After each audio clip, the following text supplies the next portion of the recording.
বাংলাদেশের ঐতিহ্যবাহী জেলা ফেনী ফুলগাজী থানার অন্তর্গত মনতলা 3 রাস্তার মোড় যুব সমাজের উদ্যোগে চতুর্থ বাৎসরিক তাফসিরুল কোরআন মাহফিলের স্বনামধন্য সভাপতি।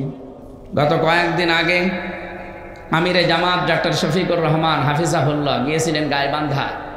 ওনার আগে দেখেছিলেন না একজন হিন্দু পুরোহিত ঠাকুর, সে বক্তব্য দিচ্ছিল যে আগস্টের 5 তারিখের পর থেকে সবচাইতে সাম্প্রদায়িক সম্প্রীতি নিয়ে আমরা বসবাস করছি বাংলাদেশে, আমাদের কোনো ঝামেলা এখনো হয়নি, সামনে হওয়ার সম্ভাবনাও কম যদি ইসলাম এই দেশে আসে। একটা হিন্দু মানুষ আমাদের আচরণ দেখে কথা বলছে, আর কিছু নামধারী মুসলমান মুনাফিক বিশ্বের দরবারে মোড়লদের কাছে উল্টাপাল্টা তথ্য ছড়াচ্ছে। যারা পালিয়ে গেছে এই 4.5 মাস হয়ে গেল, ওরা সবচাইতে বেশি এইটাকে হাতিয়ার হিসাবে কাজে লাগাতে চেয়েছে যে এই দেশে অমুসলিমদের ওপর অত্যাচার হয়, কিন্তু পুরাটা মিথ্যা প্রমাণ হয়ে গেছে। তামাম দুনিয়া যারা জরিপ করে, এই যে মাইক্রোসফট, ভয়েস অফ আমেরিকা, সবগুলো কিন্তু খ্রিস্টান আর ইহুদিরা ব্যবহার করছে, এগুলো চালায়। এরা রিপোর্ট দিচ্ছে তামাম দুনিয়ায় সবচাইতে বেশি নিরাপদে আছে সংখ্যালঘু যাদেরকে বলা হয় তারা বাংলাদেশি, আলহামদুলিল্লাহ। দ্বিতীয় নম্বরে তারা জানিয়েছে এতদিন পর্যন্ত সারা বিশ্বের কাছে মিথ্যা ছড়িয়েছে এই ইন্ডিয়া, ভারত, যে আমাদের দেশে নাকি সংখ্যালঘু নির্যাতন হয়, অথচ সবচাইতে বেশি সংখ্যালঘু নির্যাতন এখন ভারতে হচ্ছে।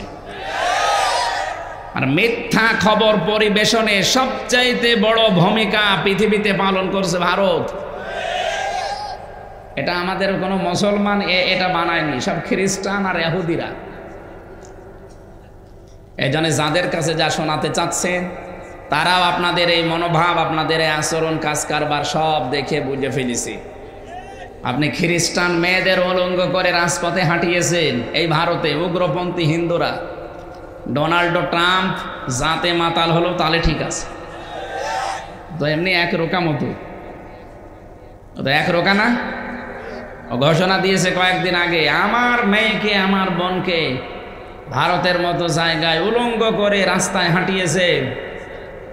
ওদের 16 লাখ আছে ভারতীয় আমেরিকায়, সব আমি জানুয়ারির 20 তারিখে শপথ নেব, এরপরে পাঠিয়ে দেব।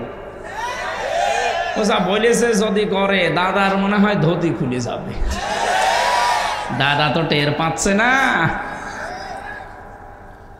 এই জন্য সাবধান দাদা। এমনি আপনি আল্লাহর টার্গেটে আছেন, কারণ জালেম যারা তারা টার্গেট কার? এরপরও আপনি মানে গণহত্যার সাথে জড়িত। আপনি গুজরাটে কত মানুষ মেরেছেন সব তালিকা আছে আন্তর্জাতিক মিডিয়ায়। পৃথিবীতে যে 6 জন মানুষের তালিকা আছে মানুষ হত্যা করার দায়ে, তার ভেতরে দাদার নাম আছে, আর যিনি গেছে এখান থেকে তার নামও আছে, আরও আছে, হিটলারের নাম আছে, চেঙ্গিস খানের নাম আছে। এই জন্যে আমরা মানবতার সেবায় এগিয়ে যাব। আমি আবার বলছি, বাংলাদেশে যারা অমুসলিম আছে, সে হিন্দু হোক, খ্রিস্টান হোক, বৌদ্ধ হোক, ইহুদি হোক, মাজুসি হোক, যারাই আছে, অল্প আছে, তারা আমাদের কাছে আমানত। তারা কি? আপনি দরকার হয় মুসলমানকে একটা থাপ্পড় দেবেন, তাও হিন্দুকে কিছু বলবেন না অন্যায়ভাবে। মুসলমানকে একটা থাপ্পড় দিলে আপনার একটা গুনাহ হতে পারে, আর যদি কোনো অন্য ধর্মের কাউকে যদি আঘাত করেন, 1 নম্বরে জুলুমের গুনাহগার হবেন, 2 নম্বরে আমানতের খেয়ানতকারী হবেন। কিয়ামতে নবী আপনার বিরুদ্ধে ওর পক্ষ নিয়ে মামলা দেবে। আল্লাহ আমাদেরকে যেন হেফাজত করেন, জোরে বলেন আমিন। মাহফিলের প্রধান অতিথি এবং সভাপতি দুইজনেই প্রশাসনের সাবেক লোক। আল্লাহ রাব্বুল আলামিন তাদের জীবনটাকে পুরা কাজ যেন মানবতার সেবায় কবুল করে। এতক্ষণ যারা আলোচনা রাখলেন, আল জামিয়াতুল ফালাহিয়া কামিল মাদ্রাসা ফেনীর সম্মানিত ফকিহ জনাব মুফতি আব্দুল হান্নান, বাংলাদেশ জামাতি ইসলামী ফেনী জেলার সরদাবাজন জেলা আমির না, আতালাল্লাহু উমরাহু ওয়া বারাকাল্লাহু ফি হায়াতি, বলেন আমিন। হাজার হাজার আলেমের উস্তাদ, আমার মতো লক্ষ লক্ষ হামজা বানিয়েছি। আল্লাহ রাব্বুল আলামিন মুফতি আব্দুল হান্নান শ্রদ্ধাভাজন উস্তাদকে তার মর্যাদা, সম্মান দুনিয়া আখিরাতে যেন আরো বাড়িয়ে দেন। আমি আগামীতে যদি এ জেলায় কোনো জায়গায় আসি, ওস্তাদের নাম আমার আগে লিখবেন, মুফতি আব্দুল হান্নান সাহেবের নাম আমার আগে দেবেন। আর এত মোটা করে আমার নাম দিয়েছেন মানে আমি চিকন মানুষ, চিকন করে দেবেন। মাওলানা হোসেন মাহফুজ চুয়াডাঙ্গা, মাওলানা আব্দুল হালিম সহকারী অধ্যাপক, ডিগ্রি ফাজিল মাদ্রাসা ছাগলনাইয়া ফেনী। এরপরে আরও যারা আলোচনা রেখেছেন আমি অনেকের নাম দেখতে পাচ্ছি না, দোয়া করছি ওরা ফানা লাকা দিকরক, আল্লাহ তাদের সম্মান মর্যাদা আরো বাড়িয়ে দেন। মঞ্চে বসা সম্মানিত ব্যক্তিবর্গ, সামনে বসা মুসলমান ভাইরা, পর্দার আড়ালের সম্মানিতা মা এবং বোনেরা, মেয়েরা এসেছে, সম্মানিতা মা এবং বোনেরা, প্রশাসনের ভাইরা, প্রাণ প্রিয় ফেনীবাসী, আল্লাহর দরবারে শুকরিয়া জানাচ্ছি। জেলখানার ভেতরে ফেনী কন্যাকে দেখা যেত মাঝে মাঝে, ওই যে বড় প্রজেক্টর টাঙানো ছিল, ইত্যাদি হতো। এই ফেনী কন্যা শ্রমিকাইসার নাকি জানো নাম না? হ্যাঁ, আল্লাহর ওলি এখন মনে হয় জেলে না পালিয়েছে। চরিত্র বলে তো কিছু নেই, সব তো বিক্রি করে দিয়েছে। ফেনী জেলার বদনাম করার জন্য যাদের নাম আছে তালিকায়, তার ভেতরে মহিলার নাম আছে। ফেনী কন্যা নিয়েছে নাম। বাংলাদেশে খালেদা জিয়া আর জয়নাল হাজারি, এই দুইজনকে অনেকেই চেনে। ফেনী হয়তো চেনে না, কিন্তু ওই দুইজনকে চেনে। খালেদা জিয়ার বাড়ি এই জেলায় না, এই থানায়। আল্লাহ রাব্বুল আলামিন তার এই বান্দিকে যেন হায়াতে তাজ্জিবা সিহাতে কুল্লিয়া দান করে, সুস্থতা কামনা করছি তার। সবাইকে নিয়ে আল্লাহর দরবারে শুকরিয়া জানাচ্ছি, কারণ একটা বিশাল জগদ্দল পাথর ছিল এই বুকের উপরে, আল্লাহ নামিয়ে দিয়েছেন। ১৫০০ বছর আগে নবীর বুককে বাঁকা করে রেখেছিল একটা পাথর, সেটা আয়ামে জাহিলিয়াতের পাথর। আর আমাদের পিঠকে বাঁকা করে রেখেছিল আওয়ামী জাহিলিয়াতের পাথর। দুইটাই প্রায় কাছাকাছি, আইএমএ আর আওয়ামী, ওদের কাজও প্রায় একই। আপনি দেখেন ইতিহাস পড়ি, আর এই 15.5 বছর মিলা কাজও ওদের প্রায় একই। ওই জামানায় আমি পুরা ইতিহাস পড়ে দেখেছি, ওদের কাজ ছিল 14টা, আরে 15.5 বছরে জালেমরা কাজ করেছে 15টা, ওদের চাইতে এক কাঠি বেশি।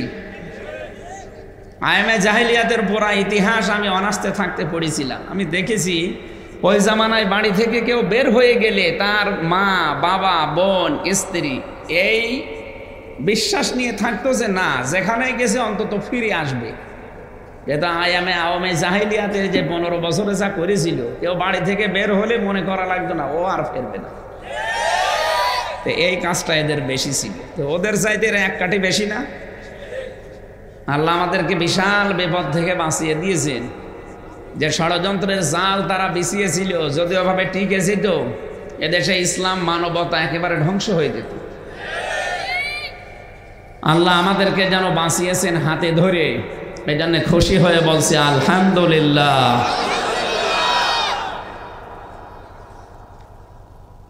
এখানে দুইজনের নাম আছে, দুইজনের সাবেক লিখা।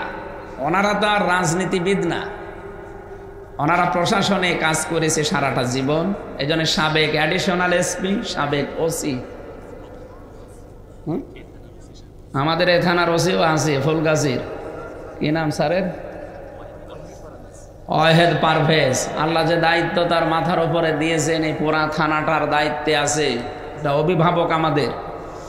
আল্লাহ যেন তাকে হায়াতে তাজ্জিবা সিহাতে কুল্লিয়া আর পুরাটা আছে কাজ পেয়েছে জনগণের সেবার মাধ্যমে জান্নাত অর্জন করার তৌফিক দেন।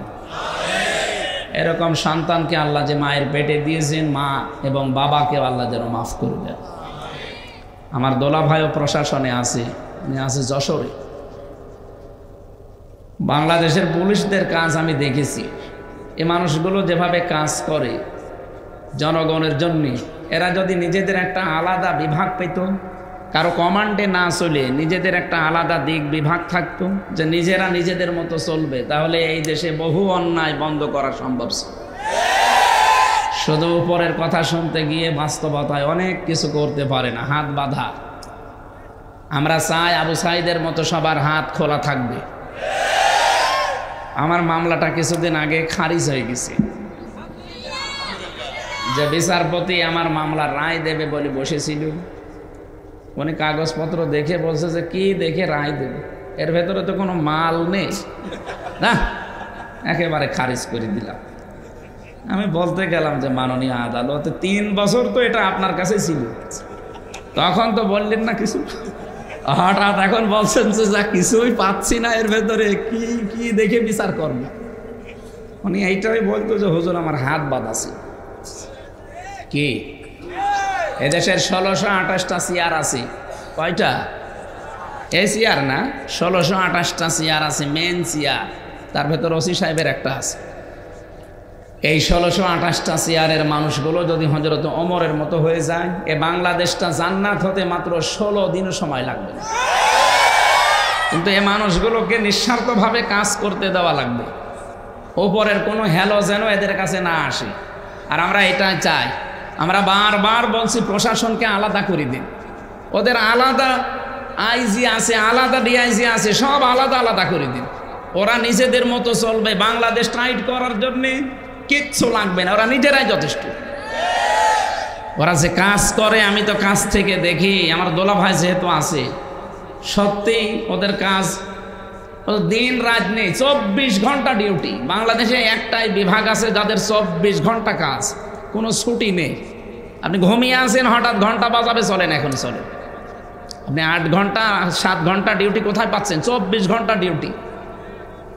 টয়লেটের ভেতরে যদি থাকে, যদি ঘন্টা বাজানো হয়, তাড়াতাড়ি অর্ধেক করে চলে আসা লাগে।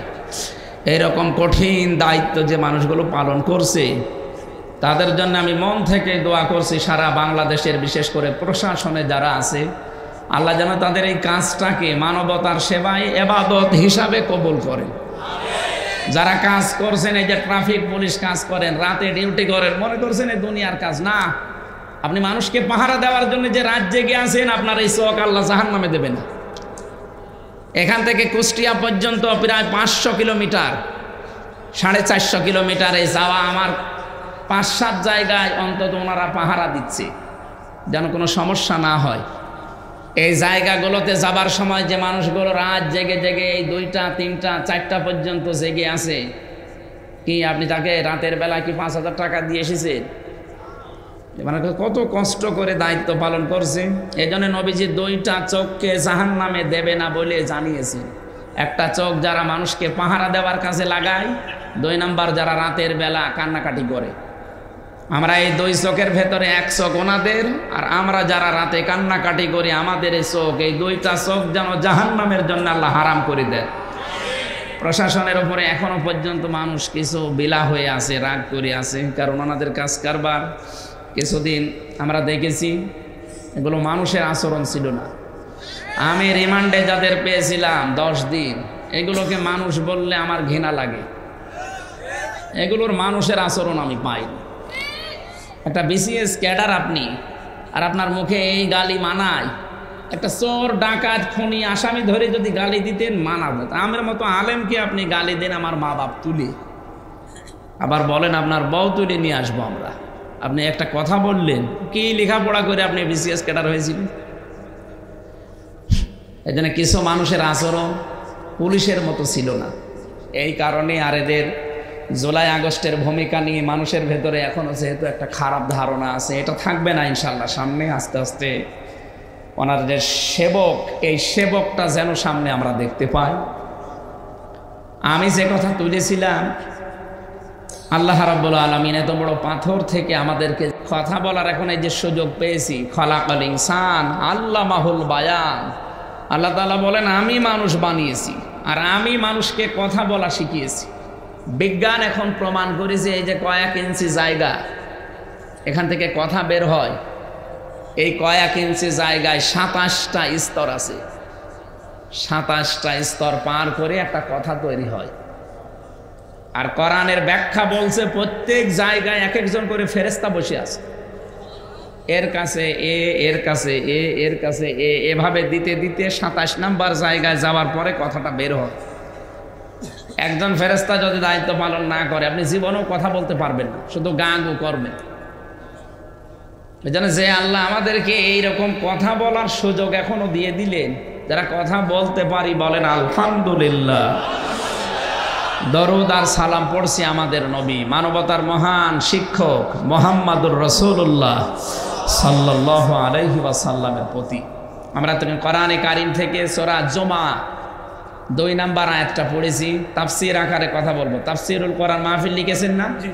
আমরা তাফসীর আকারে কথা বলবো ইনশাআল্লাহ। আমার আজকের আলোচনার বিষয় নবীজির কর্মসূচি। এই পৃথিবীতে প্রত্যেকটি নবী কম বেশি কিছু দায়িত্ব নিয়ে এসেছিলেন। প্রতিটি নবীর দায়িত্ব ছিল 2টা। কয়টা? ওয়ালাকাদ বাআসনা ফি কুল্লি উম্মাতির রাসূলান আন ইবুদুল্লাহা ওয়াজতানিবুত তাগুত। সূরা নাহাল 14 নম্বর পারা 10 নম্বর পৃষ্ঠা 4 নম্বর লাইনের 36 নম্বর আয়াত। এটা তাফসিরে ফি জিলালিল কোরআন থেকে বলছি, সাইয়্যিদ কুতুব রহমাতুল্লাহ আলাইহি লিখেছেন। আল্লাহ পাক বলেন ওয়ালাকাদ বাআসনা, অবশ্যই আমি পাঠিয়েছি ফি কুল্লি উম্মাতির রাসূলা, প্রতিটি জাতির জন্য রাসূল পাঠিয়েছি একজন করে। যত নবী আর রাসূল দুনিয়ায় পাঠিয়েছি প্রত্যেকের দায়িত্ব ছিল 2টা। আনি ইবুদুল্লাহ, তারা 1 নম্বরে মানুষকে জানিয়েছে তোমরা আল্লাহর ইবাদত করো। কার? এখন আল্লাহর ইবাদত করো এই শব্দটা কি? ইবাদাত এই শব্দটা ব্যাপক অর্থবোধক একটা শব্দ। এই শব্দ কোরআন শরীফের সামারাইজ করা। কোরআনে আল্লাহ যা দিয়েছেন ইবাদাতের ভেতরে আল্লাহ তাই দিয়েছেন।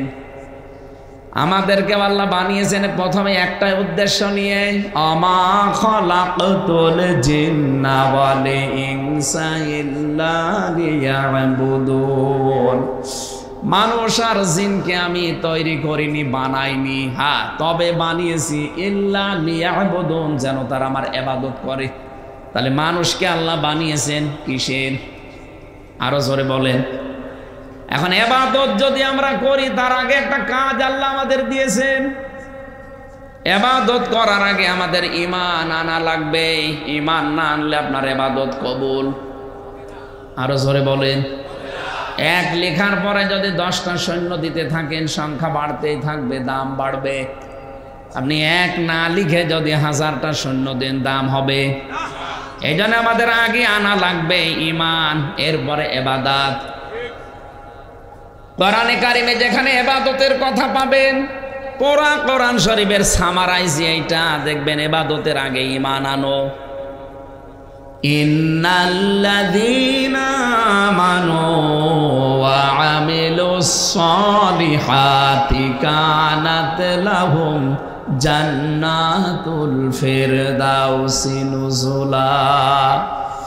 নিশ্চয় যারা ঈমান আনে এরপরে ভালো কাজ করে, আমলে সালেহ। আগে ঈমান না আগে ভালো কাজ?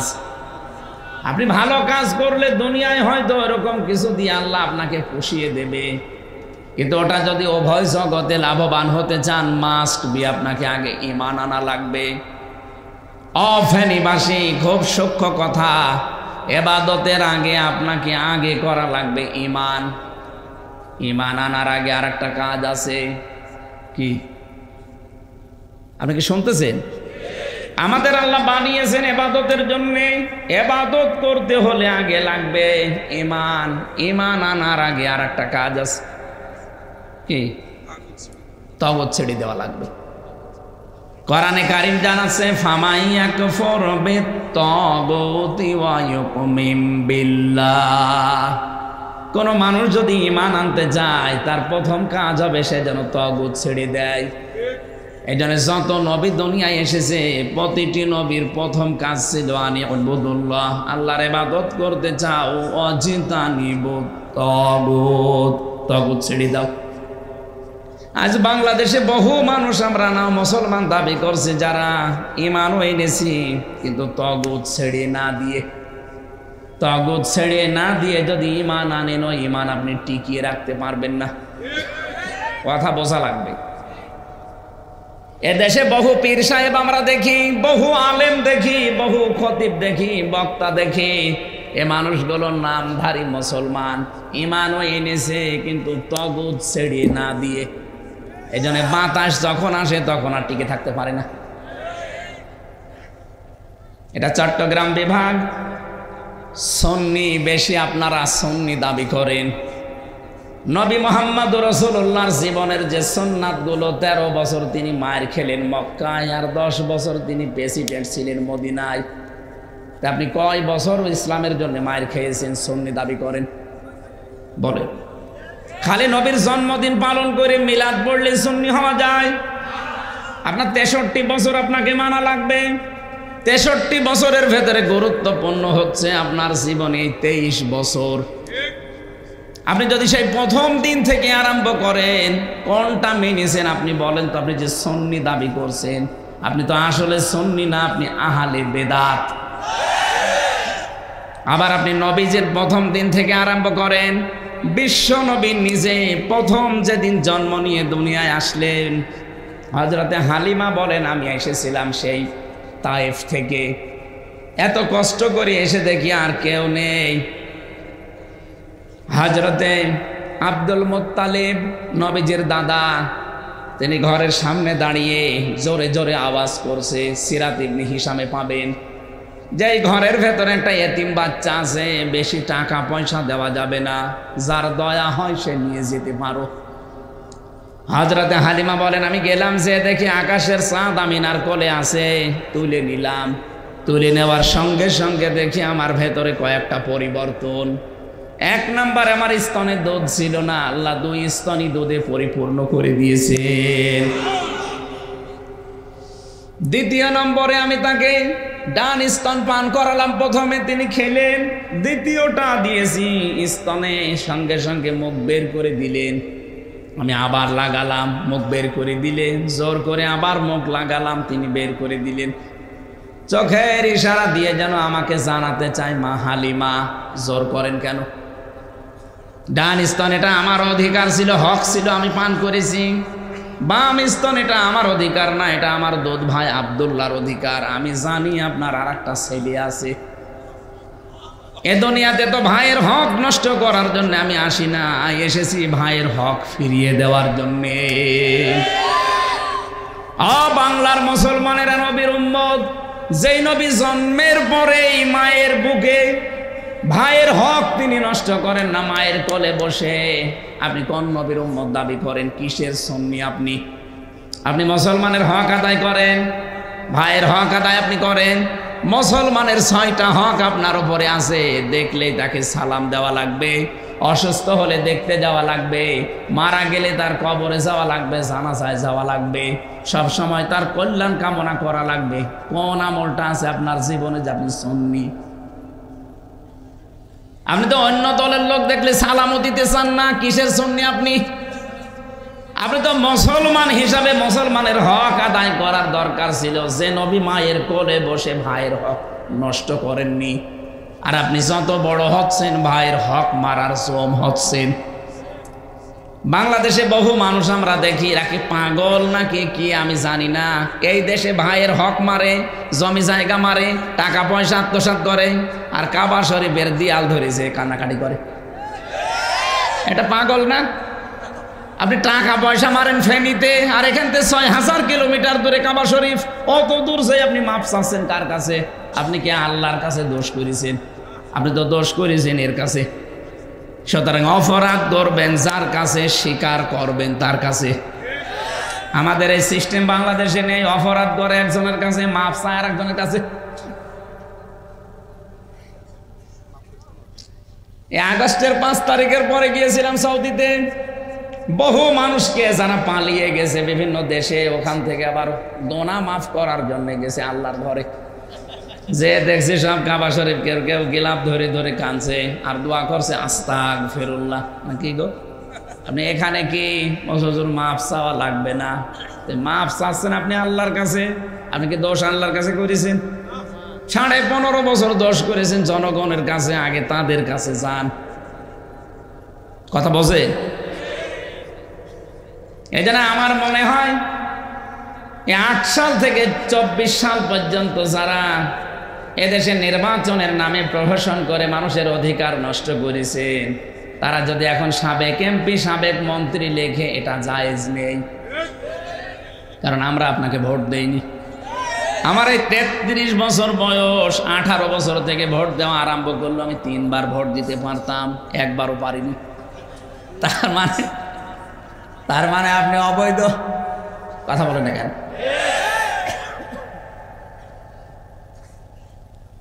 বাবা ছাড়া যদি দুনিয়ায় সন্তান হয়, আমরা অনেকেই তারে বলি এটা অবৈধ সন্তান, জারজ সন্তান। এটা বলে কিনা ফেনীতে? বাবা ছাড়া সন্তান হলে ওটা কি? তাহলে জনগণ ছাড়া কেউ সরকার হলে বলার দরকার নেই। এই জন্য বলছে আপনি সাবেক, এরা লিখতে পারে সাবেক এসপি, সাবেক ওসি, কিন্তু আপনি লিখতে পারবেন না সাবেক এমপি, সাবেক মন্ত্রী। আপনি এতটুকু লিখতে পারেন সাবেক চোর। হ্যাঁ, যেটা সত্যি এটা লিখবেন। সাবেক ডাকাত লিখে দেন। আমার মনে হয় আপনারা মাপ যদি পেতে চান, কাবা শরীফ ধরি না, এই 15.5 বছরে যত টাকা পয়সা খেয়েছেন, এই টাকাগুলো আগে জনগণকে ফেরত দিয়ে দিন। ভোট যে 3 বার হয়নি, এটাকে আমি আন্দাজে বললাম? এক কথা বলেন না কেন? 300 কি 154 জন তো একবারই হয়ে গেছে, আর দিনের ভোট রাতে করে ফেলেছে। দিনের ভোট যে রাতে হয়েছে, ওই সময় আমি জেলে ছিলাম। আমার সাথে যে ওসি সাহেব জেলখানায় ছিল আপনার এই ফেনীর, মোয়াজ্জেম হোসেন, নাম শোনেননি? সোনাগাজী।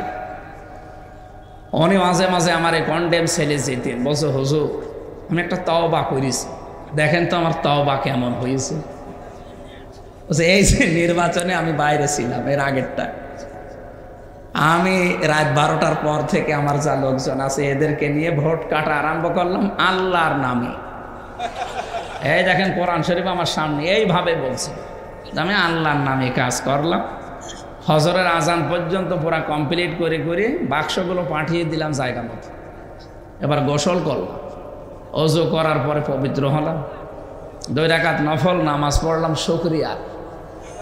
এরপরে আমি বললাম আস্তাগফিরুল্লাহ। হুজুর আমার এই তওবা কি হয়েছে? নাই, কিসের তওবা আপনার ইয়ার কি হয়েছে? কারণ আপনি কি আল্লাহর কাছে দোষ করেছেন? আপনি দোষ করেছেন হামজার কাছে। কি একটা এমপি বানাতে 3.5 থেকে 4 লাখ হামজা লাগে, হামজার বউ লাগে, আর আপনি তাদেরটা সব একাই দিয়ে দিলেন, আর আপনি বলছেন আস্তাগফিরুল্লাহ। মাপ যদি পেতে চান তাহলে এই 3.5 লাখ 4 লাখ হামজা, হামজার বউর কাছে যাবেন, যে বলবেন যে আমি এই কাজ করে ফেলেছি, এখন তোমরা কি করবা করো। ওই ফেনীর ওই 2 আসন মিলে যে একজন এমপি, ওই 2 আসনের লোকজন যদি বলে হ্যাঁ মাফ করতে পারি, 2টা করে থাপ্পড় খাওয়া লাগবে, আপনি তাই খাবেন। এই কথা বলেন না কেন? আপনি যে আস্তাগফিরুল্লাহ পড়েন, দোষ তো আল্লাহর কাছে করেননি, দোষ করেছেন মানুষের কাছে। এই জন্য অপরাধ যার কাছে, ক্ষমা চাবেন। সবচাইতে ভয়ঙ্কর বিষয় আপনার জন্যে, আপনি তো মাফ চাচ্ছেন আস্তাগফিরুল্লাহ, এমনকি যাদের কাছে মাফ চাওয়ার চাইলেন, কিন্তু এমনও মানুষ এই কয়েক বছরে, আপনি তো জেল খাবেন 8 বছর জেল, এর ভেতরে বের হয়ে দেখবেন অনেক মানুষ মরে গেছে, আপনি তাদের কাছে মাফ চাবেন কি করে? একটা জালেমকে টিকিয়ে রাখার জন্য আপনার জীবনটা আপনি নষ্ট করে দিলেন। অনেক আফসোস করতো শেষের দিকে যে না আমি ঠিক করিনি। বলেন তো, এই যে যাদের অধিকার আপনি নষ্ট করে ফেলেছেন, তাদের তো আর দুনিয়ায় পেলেন না, ওরা তো মারা গেছে। কি কথা বলেন না কেন? তাদের আপনি পেলেন, মাফ চাবেন কি করে? এই জন্য অন্যায় করেন একজনের কাছে, আর কাবা শরীফে যে আপনি মাফ চান। আর নবীজি নিজে মায়ের কোলে বসে ভাইয়ের হক নষ্ট করেননি, হালিমাকে বুঝিয়েছেন হে মা, এটা আমার হক ছিল, আমি পান করলাম, এটা আমারে জোর করবেন না, আমি ভাইয়ের হক নষ্ট করার জন্য দুনিয়ায় আসি না, এসেছে ভাইয়ের হক ফিরিয়ে দেওয়ার জন্য। এই নবীর উম্মত না আমরা? আপনি নবীর জীবনী মানেন কি মানেন? প্রথম দিনই তো মানেন না। এরপরে নবীর আসল জীবন যেটা নবুয়তের জিন্দেগি, 40 থেকে 63, এই 23 বছর। 23 বছরে তিনি 13 বছর মায়ের খেলেন, 10 বছর রাষ্ট্র চালালেন। আপনি কি করেছেন? সুন্নি যে দাবি করেন, কি করেছেন আপনি? 13 বছরের একটা বছর আপনার জীবনে মায়ের খাওয়ার কোনো সুন্নত আছে? এই যে তাহেরি ভাই সুন্নিয়াতের দাবি করে, পুলিশ বলে কয়দিন আগে তাড়া দিয়েছিল, দৌড় দিয়েছে। আপনি কিসের সুন্নত মানেন? এগুলো সব ভণ্ডামি, মানুষকে ধোকা দিয়ে বোকা বানিয়ে এই সুন্নিয়তের নাম নিয়ে। কিসের সুন্নি ওরা? জীবনে তোর কোনো সুন্নত নেই, শুধু মিষ্টি খাওয়া ছাড়া।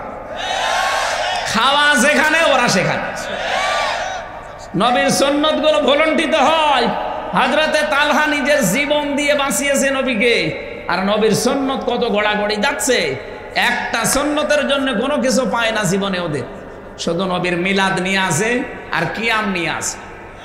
এগুলো কি একটা ইসলাম? জ্ঞানী মানুষ যারা একটু পড়াশোনা করেন তো কিসের মিলাদ কিসের কিয়াম?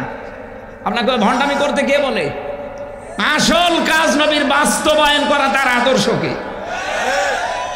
মান তামাসসাকা বিসুন্নতি ইনদা ফাসাদি উম্মতি ফালাহু আজরু মিয়াতি শাহীদ। আমার উম্মতের যখন দুরবস্থা চলবে, ওই কঠিন মুহূর্তে যদি একটা মরা আদর্শকে, সুন্নাতকে বাস্তবায়ন করতে পারো, 100 গলা কাটা শহীদের সওয়াব হবে।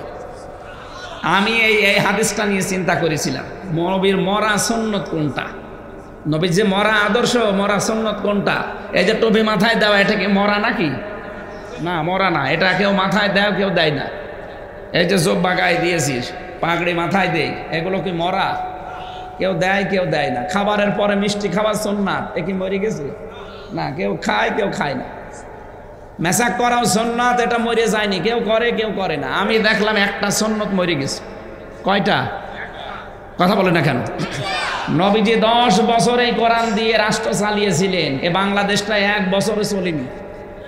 এই সুন্নতটা মরে যায়নি। এই সুন্নত জিন্দা করার জন্য কাজ করা লাগবে না? এই সুন্নত নেই, এই কারণেই তো চুরি হয়, এই কারণেই তো ডাকাতি হয়, এই কারণে চাঁদাবাজি হচ্ছে। এই সুন্নত যদি থাকতো, চাঁদাবাজির ছয়া কারো বাংলাদেশে থাকতো না। আমিরে জামাত ডক্টর শফিকুর রহমান আল্লাহরে বান্দা ঘোষণা দিয়েছেন, যদি এদেশে ইসলাম কায়েম হয়, সর্বপ্রথম ওই দিনে আমরা এদেশ থেকে চাঁদাবাজি ঝাঁটিয়ে বিদায় করব। ইসলামে প্রথম নিষিদ্ধ কাজ মানুষের অধিকার নষ্ট করা। চাঁদাবাজি কত নিকৃষ্ট কাজ আপনি জানেন? বিভিন্ন মানুষের নামে এই দোষ কিন্তু এখন আসতেছে। আপনারা থামবেন, গোয়েন্দারা বসে নেই। আমি আজকেও একজনের সাথে কথা বলেছি, তারা বলছে আমরা সব নখদর্পণে আসছি, সারা দেশ আমাদের হাতের মুঠায়, আমরা দেখছি কে কি আচরণ করে, কে কি আমল কাজ করে, এগুলো সব পর্যবেক্ষণ করা হচ্ছে।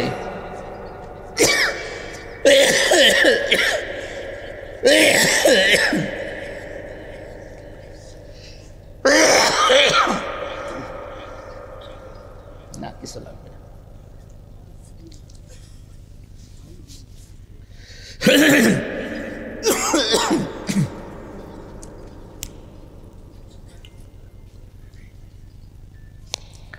এই জন্য যারা এখনো জানেন না বিষয়টা, সাবধান হন ভাই। অনেকে দেখছে বিভিন্ন জেলা থেকে নাম আসতেছে, আজকেও বরিশাল, নারায়ণগঞ্জ, এদিকে কুড়িগ্রাম, এরপরে কাউরান বাজার, এই 4টা দেখলাম। যারাই করছেন আপনারা থামেন। চাঁদাবাজি করবেন এই জন্য এতগুলো মানুষ কি জীবন দিয়ে গেল নাকি? 2732 জন মানুষ মারা গেছে, আপনি টের পাচ্ছেন? 2780 জন মানুষ এখনো হাসপাতালের বেডে কাতরাচ্ছে, কারো হাত নেই, পা নেই, চোখ নেই, অন্ডকোষ উড়ে গেছে, আর আপনি এখন চাঁদাবাজিতে লেগেছেন। সব কিন্তু মনিটরিং হচ্ছে। সামনে চেয়ার যদি না পান, একবারে যদি 4 দেওয়ালের মাঝে দিয়ে দেয় না, জীবনে একদম মরণ পর্যন্ত থাকা লাগবে। কারণ আইন সামনে এরকম কড়াকড়ি হবে। আমরা জানি এই মরা সুন্নাতটা বাংলাদেশে 54 বছর যদি থাকতো, এই দেশ একটা মিনি জান্নাত হয়ে যেত। যেই দেশে এটা নেই, 100 ভাগের 70 ভাগ আছে, ওই দেশটার দিকে তাকান, অনেক শান্তি আছে। আমার ছোট দাদা উনি বলছিল যে আমি অজু করতে গেছি কাবা শরীফের নিচে, ওই যে ঘরগুলো আছে অজুখানা, যে দেখে একটা মোবাইল ঘড়ি পড়ে আছে। চিন্তা করলাম নেব না নেব না, মনের ভেতরে ভয় যদি ধরা পড়ে যায় তাহলে দেশে গেলে মানুষ বলবে হাজি সাহেব চোর, কারণ হাত কেটে দেবে। কি করি, কেউ তো নেচ্ছে না। এদিক ওদিকে তাকিয়ে দেখলাম কেউ নেই, তুলে নিলাম। সিসি ক্যামেরা তো আছে, ওটা তুলে নিয়ে যেখানে হারানো জিনিস জমা দেয় ওই জায়গায় জমা দিলাম। ওনারে বললাম যে ভাই এই জিনিসটার দাম কেমন হবে? উনি আমারে বলে, ইয়া হাজিউল হজ্জা তাই না বিলাদুকা, ও হাজি দেশ কোথায়? দাদা বলছে, জি তুমি বাংলাদেশ, আমি বাংলাদেশ থেকে এসেছি। উনি ওনার ভাষা দিয়ে বলছে, হাজি এটা আপনার দেশের টাকার যে মূল্য, ওই সময় তখন প্রায় 16 সাল, 72,000 টাকা কমপক্ষে হবে এই ঘড়িটার দাম। কত? 72,000 টাকার ঘড়ি পড়ে আছে, কেউ নিচ্ছে না। এদেশে থাকবে? 72 পয়সা থাকে না। আমার এক দুষ্টু বন্ধু ছিল বিশ্ববিদ্যালয়ে থাকাকালীন, এত দুষ্টু, ও ঢাকায় যাচ্ছে কুষ্টিয়া থেকে, হঠাৎ ওর পেটে ব্যথা, ডাক দিয়ে বলছে, ড্রাইভার সাহেব গাড়ি থামান। ড্রাইভার বলছে, না এ গাড়ি থামবে না, একেবারে সেই সিরাজগঞ্জ গোল চত্বরে। তোমার যদি বেশি অসুবিধা হয় তো পেছনে বসে বসে আল্লাহ আল্লাহ করো। বলছে, পেটে আমার গন্ডগোল, কি আল্লাহ আল্লাহ থামে?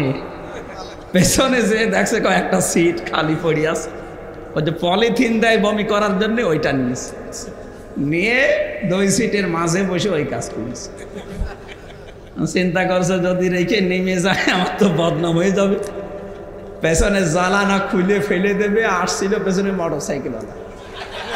মোটরসাইকেলওয়ালা চিন্তা করছে, কি গো পড়লো কি, নতুন রুমালে মুড়িয়ে ফেলে দিয়েছে। পকেট থেকে একটা রুমাল বের করে 4 কোনা করে বেঁধে ফেলে দিয়েছে। ও বলছে, আমি তাকিয়ে দেখলাম ও লোকটা এদিকে তাকিয়ে তুলিনি। ও বাড়ি যে টের পাবে যে কোন নতুন জিনিস। আমারে বলছিল, হামজা আমার পায়খানাও এদেশে নিরাপদে নেই।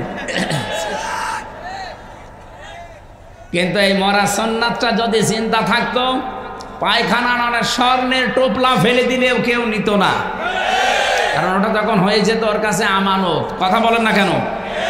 এটাই মরা সুন্নাত ভাই। ওই খাবারের পরে মিষ্টি খাওয়া, ওটা এখন কেউ খায় না, মরে যায়নি। ওই বছরে বছরে খালি মিলাদের নাম নিয়ে, কিয়ামের নাম নিয়ে, ইয়া নবী সালাম আলাইকা, আর খালি মিষ্টি আর খেচুড়ি, এগুলো মরে যায়নি, মানুষ করছে, কিন্তু মরে গেছে এটা একটা বছরও চলে না। 5 বছরের হাতে তুলে দেন তো। নবীজি 13 বছর কষ্ট স্বীকার করে 10 বছর কোরআন দিয়ে রাষ্ট্র চালিয়েছিলেন, বলেছিলেন খায়রুল কুরুনি করনি, আমার যুগ শ্রেষ্ঠ যুগ। আর আমরা যেহেতু 15 বছর অন্তত জুলুম নির্যাতনের শিকার হয়ে গেছি, বাকি 10 বছরের হাতে তুলে দেবেন। বাংলাদেশ যদি 10 বছরে মিনি জান্নাত না হয়, আমি এই দেশ থেকে অন্য দেশে চলে যাব। যান, আপনার হাতে তুলে দিয়ে দেখেন, 10টা বছরে বাংলাদেশ মিনি জান্নাত বানিয়ে ফেলবে ইনশাআল্লাহ। সে ক্ষমতা কোরআনের নেই, আমাদের বিশ্বাস নেই। ফামান তাবিয়া হুদায়া ফালা খাউফুন আলাইহিম ওয়ালা হুম ইয়াহজানুন। এটা পাঠালাম খেলা করার জন্য না, এটা অনুসরণ করো, এটা দেখে দেখে চলো। আমি আল্লাহ বলছি, কোনো ভয় থাকবে না, কোনো চিন্তা থাকবে না। আল্লাহ এই মরা সুন্নাতকে জিন্দা করার কাজ আমাদের দ্বারা করাও, বলেন আমিন। নবীজি যে 4টা দফা নিয়ে এসেছিলেন কর্মসূচি, সূরা জুমআ, কোন সূরা? কোরআন শরীফে এরকম আয়াত 4 জায়গায় আছে। সূরা বাকারার 129 নম্বর আয়াত, সূরা বাকারার 151 নম্বর আয়াত, সূরা আলে ইমরানের 164 নম্বর আয়াত, আর সূরা জুমার 2 নম্বর আয়াত। 4টা আয়াতের মূল কথা একই। আল্লাহ পাক ওই সময়ে যখন সংসাবিক্ষুব্ধ পৃথিবী বেগয়রি লিওয়াদিন গয়রি জারিউন, আল্লাহ রাব্বুল আলামিন বলেন এমন একটা জায়গা যেখানে গাছপালা, পশু পাখি কিছুই জন্মাতো না, কোনো ফল ফুলও হতো না, এইরকম কঠিন জায়গায় হযরতে ইব্রাহিম, হযরতে ইসমাইল আর হাজেরা আলাইহিস সালাম, হযরত ইব্রাহিম দোয়া করেছিলেন ওই সময় 4টা, রব্বানা ওয়াবআস ফীহিম রাসূলাম মিনহুম ইয়াতলু আলাইহিম আয়াতিহি ইলা আখিরি আয়াত। নবী ইব্রাহিম আলাইহিস সালাম আমাদের জাতির পিতা, তিনি দোয়া করেছিলেন, মাবুদ এখানে তুমি পাঠাও এমন একজন রাসূলকে, যে রাসূল 4টা কাজ দুনিয়াতে করবে। 1 নম্বরে ইয়াতলু আলাইহিম আয়াতিহি, যিনি তেলাওয়াত করে শোনাবে তোমার আয়াত। মান হয় নবী এবং রসুল যদি এই দুনিয়াতে আসে তাদের প্রথম কাজ তেলাওয়াত করে শোনানো আল্লাহর আয়াতগুলো। আজ বাংলাদেশে বিশ্বে বহু মানুষ বলে আমরা নবীওয়ালা কাজ করি না। নবীওয়ালা কাজ আপনি যেই পদ্ধতিতে করেন ওইটা পদ্ধতি না। নবীওয়ালা কাজের প্রথম পদ্ধতি তেলাওয়াত করে শোনানো লাগবে আল্লাহর আয়াতগুলো। এই বাংলাদেশে যেই দলের লোকেরা এই পদ্ধতিটা অনুসরণ করে তারাই নবীওয়ালা কাজ করছে। আপনি উল্টা পাল্টা দিকে না নিয়ে ভালো করে বোঝেন। ইয়াতলু আলাইহিম আয়াতিহি, এর তেলাওয়াত জারি করা লাগবে। বাংলাদেশে 96 থেকে 92-93 ভাগ মুসলমান, আজও এখনো ঘরে ঘরে কোরআনের তেলাওয়াত জারি নেই। আছে? ওঠে সকাল 8টা 9টা 10টায়, তেলাওয়াত করবে কখন? অথচ 50 বছর আগের দিকে তাকান, এই দেশের প্রতি ঘরে ঘরে তখন মুসলমানের তেলাওয়াত হতো। আল্লাহ রাব্বুল আলামিন বলেন, কোরআন তেলাওয়াত হলে ওই জায়গায় দুইটা জিনিস আমি নাজিল করি। 1 নাম্বার আমার রহমত, 2 নাম্বারে ওখান থেকে আল্লাহ অভাব দূর করে দেই। সুবহানাল্লাহ বলতে পারেন না? এই জন্য আমরা সেই 92 ভাগ মুসলমানের দেশে চাচ্ছি ডক্টর মোহাম্মদ ইউনূস, যিনি দায়িত্বে আছেন একজন মুসলমান নাকি, উনি যেন অন্তত আমাদের ভাষাটা বুঝতে পেরে 1 থেকে মাস্টার্স পর্যন্ত কোরআনে কারিমের শুদ্ধ তেলাওয়াত জারি করে দেয়। এদেশে আমাদের টাকা পয়সা দিয়ে সবগুলো চলছে, যেহেতু আমরা চাই মুসলমানের টাকা পয়সা সঠিক ব্যবহার হোক। মুসলমানের টাকা যদি কোরআনের শিক্ষায়, কোরআনের প্রচারে, কোরআনের প্রসারে, কোরআনের কায়েমে ব্যয় না হয়, তো টাকা দিয়ে আপনি কি করবেন? আমরা চাই আল্লাহর এই কোরআনের তেলাওয়াত এই দেশে জারি হোক। যে যেখানে আছেন ওখান থেকে এটা আগে শিখাবেন। দরকার হয় 3 বছর এমন একটা মাদ্রাসায় ছেলেকে মেয়েকে পড়ান যেখানে শুদ্ধ করে কোরআন পড়ানো হয়। এরপরে আপনার যা ভালো লাগে আপনি ছেলেকে মেয়েকে বানান। আপনার ছেলে ডিসি হবে, এসপি হবে, ওসি হবে, টিওন হবে, বৈজ্ঞানিক হবে, ডাক্তার হবে, ইঞ্জিনিয়ার হবে, কোনো অসুবিধা নেই। 3টা বছর ওকে এটা শিখিয়ে দেন। আমি গ্যারান্টি দিচ্ছি জীবনে আপনার সন্তান লাল পানি খাবে না, 2 নম্বরে কোনোদিনও দুর্নীতি করবে না। আপনাকে বৃদ্ধাশ্রমে যাওয়া লাগবে না শেষ বয়সে, এটা একটু ভালো করে শিখান। 3টা বছর মাত্র, এরপরে যেখানে দেবেন দেন। আমি এই চোখে দেখেছি বিশ্ববিদ্যালয়ে ক্লাস চলছে, ছাত্র জুতা দিয়ে পিটাচ্ছে শিক্ষককে। এ চোখে আমি এইটাও দেখেছি, শিক্ষক অজু করছে, ছাত্র পায়ে পানি ঢেলে দিচ্ছে। আরে 2টাই তো ছাত্র। এটা কেবল 4-5 দিন মাদ্রাসায় গেছে, আলিফ বা তাসাও শেষ করে নাই। এটা মানুষের মতো মানুষ হয়ে উঠছে। ওস্তাদ কি, শিক্ষক কি ও মর্যাদা অন্তত বুঝে ফেলেছে বন্ধুদের দেখে। আর ওইটা মাস্টার্সে পড়ার পরও জানোয়ার অলরেডি হয়ে গেছে। আহ্বান জানাবো, আপনার টাকা পয়সা আপনাকে আল্লাহ যা দিয়েছে, 3টা বছর আপনার সন্তানের পেছনে এইটা ব্যয় করবেন। এটা আপনি শিখান। 3 বছর শেখানোর পরে ওর ভেতরে যেটা আসবে, সারা দিন যদি কেউ যা খাবার খান, পলোয়া কোপ্তা, সকালবেলা যদি মোলা দিয়ে কেউ খাবার খায়, সন্ধ্যাবেলা ঢেকর মোলা উঠবে। 3 বছর এটা যদি থাকে ওর ভেতরে, সারা জীবন যাই শিক্ষা দেবেন, কর্মজীবনে যে ওকে আপনি অবশ্যই সঠিক পাবেন, দুর্নীতি করবে না। ঝিনাইদহ জেলার এক টিওনর বাড়িতে আমি দাওয়াত খেতে গিয়েছিলাম। উনি আমার খাবার দিল, খাবার শেষ করার পরে নাস্তা চা দিয়েছে। দেখে চা দিয়েছে হাতে করে, পিরিজ দিবে, শেষে পিরিজ নেই। আমি তো হেসে ফেলেছি, জ্ঞানী মানুষ তো বুঝে ফেলেছে। আমার দিকে তাকিয়ে বলছে, হুজুর আপনি হাসেন কেন? আমি বুঝি চা দিয়েছি হাতে করে, পিরিজ দেয়নি, এজন্য আপনি মনে করছেন একটা টিওনর বাড়ি আসলাম, পিরিজ নেই। সকালবেলা আমার বাচ্চাটা খেলা করতে যে পিরিজটা ভেঙে গেছে। আমি খালি অর্ডার দিলেই পিরিজ তো 50টা চলে আসে এখন। এমনকি গতকাল বুধবার ছিল, ওই বুধবারে আমার অফিসে একটা সই করলে আমি 5 লাখ টাকা পেতাম। আমি করিনি। আমি 2টা বিষয় সেই ছোটকালে আমার মা বাবা আমাকে জানিয়েছে, কোরআনে কারিমের মাধ্যমে অবৈধ টাকা ইনকাম যদি 10,000 করি, বাড়িতে নিয়ে আসার পরে 20,000 টাকার ক্ষতি হবে। আমি যা বেতন পাই হালাল দিয়ে আমি চলছি, আমার স্ত্রী, আমার মন মতো, আমার সন্তানগুলো আমার বাধ্যগত, যতটুকুতে আছি অনেক শান্তিতে আছি। ওই টাকাটা হয়তো কালকে নিয়ে আসলে এরকম পিরিচ 500টা কিনতে পারতাম, কিন্তু কেন নেব? ওইগুলো নিয়ে আসলেই তো আমার অশান্তি আমার আল্লাহ নিজে তৈরি করে দিত। কোরআনে কারিমটা ভেতরে থাকার কারণে এই পর্যায়ে যাওয়ার পরেও লোকটা দুর্নীতি করে নাই। আমি এই জন্য বলছিলাম 1628টা চেয়ারের মানুষগুলো যদি এই মানুষ হয়ে যায়, আল্লাহর কসম দেশটা অবশ্যই দাঁড়িয়ে যাবে। খলিফাতুল মুসলিমিন হযরত ওমর, হ্যাঁ তাদের কি প্রয়োজন ছিল না? ছিল। প্রয়োজন থাকার পরও কোরআন তাদেরকে বাধা দিয়েছে, ওয়ালা তালবিসুল হাক্কা বিল বাতিলি ওয়া তাকতুমুল হাক্কা ওয়া আনতুম তা'লামুন।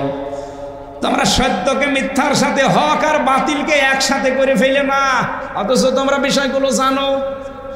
হযরত ওমরের জামানায় বলছে খলিফাতুল মুসলিমিন হযরত ওমর, হযরত আবু বকর, তারা দেশ চালিয়েছিল। এই মানুষগুলোর পরিবারে অভাব ছিল। সন্তান এসে বলছে, মা গো আমি পায়েস খাবো। হযরত আবু বকর বলে, সন্তান পায়েস রান্না করার মতো সেরকম কিছু নেই, তবে শোনো বাবাকে বলো যে আগামী মাসের বেতনটা যেন নিয়ে আসে। হযরত আবু বকর গেলেন বাইতুল মালে, যিনি খাজানসির দায়িত্বে আছেন, বললেন আগামী মাসের বেতন আমারে দিয়ে দিন, আমার বাড়ি খুব দরকার। বাইতুল মালে যিনি দায়িত্বে আছেন অর্থমন্ত্রীর, উনিও এরকম শক্ত ডাক দিয়ে বলে, খলিফা আগামী মাসের বেতন নেবেন, আগামী মাস পর্যন্ত জনগণ আপনাকে রাখবে, এটা লিখে দেন। আগামী মাস পর্যন্ত আপনি বেঁচে থাকবেন, এটা লিখে দেন। আপনার হায়াতের কোনো গ্যারান্টি আছে? আপনি কোন কারণে আগামী মাসের বেতন চান? হবে না। আমার মনে হয় বাংলাদেশের অর্থমন্ত্রী যদি প্রধানমন্ত্রী এই কথা বলতো, কালকে মন্ত্রী তো শেষ হয়ে যেত। বাড়িতে গেলেন, স্ত্রীকে বললেন না, এটা সম্ভব না। হযরতে আবু বকরের স্ত্রী উম্মে রোমানা রাদিয়াল্লাহু তাআলা আনহা 15 দিন পরে তিনি ঠিক পায়েস রান্না করেছেন, সন্তান খাবারও বসেছে। হযরত আবু বকর বললে, কোথায় পেলেন? বলে, আপনি খারাপ ভাববেন না, আমি এই করেছিলাম। প্রতিদিন যেটা আপনাকে রাষ্ট্রের পক্ষ থেকে দেয় ভাতা, ওখান থেকে 1 মুঠ করে চাউল বা গম বা আটা তুলে রেখেছিলাম। 15 দিন 2 কেজি এটা বিক্রি করে এটা বানিয়েছি, কোনো অসুবিধা নেই। হযরতে আবু বকর সঙ্গে সঙ্গে চলে গেলেন রাজদরবারে। খাজানসিকে ডাক দিয়ে বললেন, বাইতুল মালে যিনি আছেন অর্থমন্ত্রী, আমার যে বেতন আছে মনে করেন 12,000 টাকা প্রতি মাসে মাসে, আগামী মাস থেকে 1,000 টাকা কম দেবেন। আমি ভেবে চিন্তে দেখলাম 1,000 টাকা কম হলেও আমার সংসার চলবে। আমরা তো এইরকম মানুষ চাই। রাষ্ট্রের দায়িত্ব নেওয়া মানে বিশাল বোঝা ঘাড়ে নেওয়া, আর আপনি আন্দাজে গলা বাড়িয়ে নিতে যান। আপনি জানেন এটা কত বড় কঠিন দায়িত্ব। এইরকম মানুষ যদি এদেশের দায়িত্বশীল, আমি আবার বলছি, এই 1628 জন মানুষ আমরা এইভাবে তৈরি করতে চাই। আর এটা তৈরি করার জন্য এইটা লাগবে, এইটা ছাড়া জীবনও আপনি ভালো মানুষ বানাতে পারবেন না। শুধু এইটা তেলাওয়াত করাই না, আল্লাহ রাব্বুল আলামিন বলেন, ওয়ায়ুআল্লিমুহুমুল কিতাব। শুধু তেলাওয়াতে কালামুল্লাহ দিয়ে হবে না, এর মাঝে পাশাপাশি তেলাওয়াত চালু হয়ে গেলে এটা তালিমে কালামুল্লাহ লাগবে, এটা শিক্ষা লাগবে। কথা বলেন না কেন? এর শিক্ষা ব্যবস্থা যতদিন বাংলাদেশে জারি করতে আমরা না পারবো, সোনার মানুষ তৈরি করা ততদিন সম্ভব না। হ্যাঁ, মানুষ সৎ হতে পারে, কিন্তু যোগ্যতা সম্পূর্ণ হওয়ার জন্য কোরআনের শিক্ষা ব্যবস্থা লাগবে। এমন কোন দিক আর বিভাগ নেই যেখানে কোরআনে কারিমের কথা নেই। সানুরিহিম আয়াতিনা ফিল আফাকি ওয়া ফি আনফুসিহিম, আল্লাহ বলেন অতি শীঘ্রই আমি দিক দিগন্তে এবং মানুষের এই বডির ভেতরে এমন কিছু দেখাবো যাতে সত্য প্রমাণ হয় যে আমি আল্লাহর বিধান সত্য। এই আয়াতটা চিন্তা ভাবনা করে আমি কয়েকদিন আগে একটা জিনিস পেয়েছি। এই যে আমরা খাবার খাই, খাবারের নির্যাসগুলো দিয়ে তৈরি হয় পিত্তরস। এই কথা বুঝতেছেন? খাবার খাওয়ার পরে পেটে যতক্ষণ খাবার থাকবে ওই পিত্তরস ফোঁটা ফোঁটা পড়বে, তাহলে খাজাম তাড়াতাড়ি হজম হবে। আল্লাহ রাব্বুল আলামিন দেখাতে চেয়েছেন আমাদের এই পেটের ভেতরে খাবার থাকবে না, আপনার রসও পড়বে না, অটোমেটিক বন্ধ হয়ে যাবে। আমাদের শরীরের ভেতরে আমার আল্লাহ এটা দিয়েছেন এই কারণে, কোরআনে কারিমে এমন কোনো দিক আর বিভাগ নেই, চিকিৎসা বিভাগ বলেন, শিক্ষা বিভাগ বলেন, স্বাস্থ্য বিভাগ বলেন, বিচার ব্যবস্থা বলেন, প্রশাসন বলেন, সব জায়গায় আল্লাহ নিয়ম নীতিটা শুধু কোড করে দিয়েছেন। তিবিয়ানাল লিকুল্লি শাই, প্রত্যেকটির খোলাখুলি বর্ণনা আছে। মা ফাররাতনা ফিল কিতাব, এমন কোনো বিষয় দুনিয়ায় নেই যা আল্লাহ কোরআনে নাজিল করেনি। এই জন্য এইটার শিক্ষা ব্যবস্থা 1 থেকে মাস্টার্স পর্যন্ত কড়াকড়িভাবে চালু করে দিন, দেশের চেহারা পাল্টিয়ে যাবে ইনশাআল্লাহ। অয়ুযাক্কিহিম, এটা দিয়ে পবিত্র করা লাগবে। মানুষের মন মাইন্ড সেট আপ করার জন্য কিন্তু এইটার বাস্তব রূপ দেওয়া লাগবে ভেতরে। খলিফাতুল মুসলিমিন হযরত ওমর রাদিয়াল্লাহু তাআলা আনহুর জামানায় একটা ঘটনা পড়েছিলাম। উনি রাতের বেলা দেখে বেড়াতেন কে কি করছে। হঠাৎ দেখলেন এক বাড়ির ভেতর থেকে আওয়াজ আসে, বুড়িমা তার মেয়েকে বলছে দুধের ভেতরে পানি দাও। মেয়ে বলছে মা, হযরত ওমরের নিষেধ, দুধে পানি দেওয়া যাবে না। বারবার মাকে বুঝিয়েছে, মানে নাই। হযরত ওমর কথাগুলো শুনলেন, বাড়ি চলে গেলেন। সকালবেলা ছেলেকে বলছে, সন্তান, আমি নিজেই যদি বয়স থাকতো বিয়ে করে ফেলতাম, একটা মেয়ে দেখেছি, তোমাকে বিয়ে দিতে চাই, রাজি আছো? ছেলে বলছে, আব্বা আপনি যা ভালো মনে করেন করেন। নিয়ে আসলেন পেয়াদা দিয়ে মেয়েকে আর মেয়ের মাকে। ডাক দিয়ে বললেন, বুড়ি, পানি দিতে বলছিলে বারবার দুধের ভেতরে কোন কারণে? হযরত ওমরের কথা শুনে আকস্মিক ভাবে চিন্তায় পড়ে গেছে। কি বলেন আপনি? কোথায় শুনলেন এই কথা? কে বলেছে? বলে, আমি নিজে জানি, রাতের বেলা আমি নিজে পরীক্ষিত। তোমাদের বাড়ির ওপরে আমি দরজায় ক্রস চিহ্ন দিয়ে এসেছিলাম। মেয়েটা বারবার তোমাকে আল্লাহর ভয় আমার ভয় দেখিয়েছে, তুমি মানতে চাওনি। বলেছে, ওমর কোথায় এখন? মেয়েটা তোমারে বারবার ওয়াজ করেছে, ওমর নেই, ওমরের আল্লাহ এখানে আছে। এই ভয়টা ভেতরে থাকার কারণে তোমার মতো গোয়ালিনীর মেয়েকে আমি এই দেশের বাদশা হয়ে আমার ছেলেকে বিয়ে দিতে চাই। এদেশের অবস্থা পরিবর্তনের জন্য কোরআনে কারিম দিয়ে ভেতরে পরিষ্কার করা লাগবে, পবিত্র করা লাগবে। বৈষম্য বিরোধী ছাত্র আন্দোলনে যারা 9 দফা দিয়েছিল, তাদের প্রথম 3 দফায় আয়াতে আছে, তারা চেয়েছিল যাক্কিহিম। যাক্কিহিম মানে সংস্কার।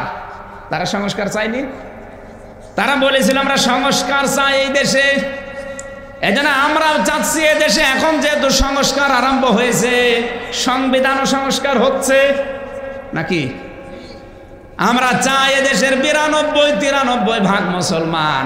সংবিধান যখন সংস্কার হওয়া আরম্ভ হয়েছে, এখানে একটা সংবিধান আছে সূরা ফুরকান, 77টা আয়াত আছে, 73টা আয়াত হচ্ছে সংবিধান এর ধারা। এই 73টা আয়াত দিয়ে বাংলার সংবিধান তৈরি করেন এই দেশ। আমি আল্লাহর কসম করে বলছি, কিচ্ছু থাকবেন, সব পরিবর্তন হয়ে যাবে। সংস্কার যখন আরম্ভ হয়েছে, আমরা চাই 1628টা চেয়ারে যারা ছিল তারা যেন একজনও না থাকে, সবগুলো ওখান থেকে বের করেন। বৈষম্যের শিকার হয়ে এতদিন যারা অস্থির হয়েছিল, বাইরে ছিল, তাদেরকে নিয়ে জায়গাগুলোতে বসা। সংস্কার আরম্ভ হয়েছে, আমরা চাচ্ছি কোরআনে কারিম দিয়ে সব জায়গায় সংস্কার চলুক। বলে হিকমা, হিকমা মানে কি? একটা প্র্যাকটিক্যাল। এই যে ডাক্তারি যারা পড়ে, শুধু বই পড়ে ডাক্তার হওয়া যায় না, পেছনে পেছনে থাকা লাগে, প্র্যাকটিক্যাল দেখা লাগে। কথা বলেন না কেন? কোরআনে কারিম ঠিক ওইভাবে থিওরিক্যাল না, প্র্যাকটিক্যাল সব জায়গায় দেখাবে। ব্যক্তি জীবন থেকে আন্তর্জাতিক জীবন পর্যন্ত পুরাটা যখন দেখাবে, আপনি দেখবেন এই দেশটা এমনিতে আমার আল্লাহ দাঁড় করিয়ে দিয়েছে। আমরা ওইটা চাচ্ছি। রসুলের এই 4টা কর্মসূচি সামনে রেখে এগিয়ে যেতে আল্লাহ আমাদের তৌফিক দিও। আল্লাহুম্মা আমিন।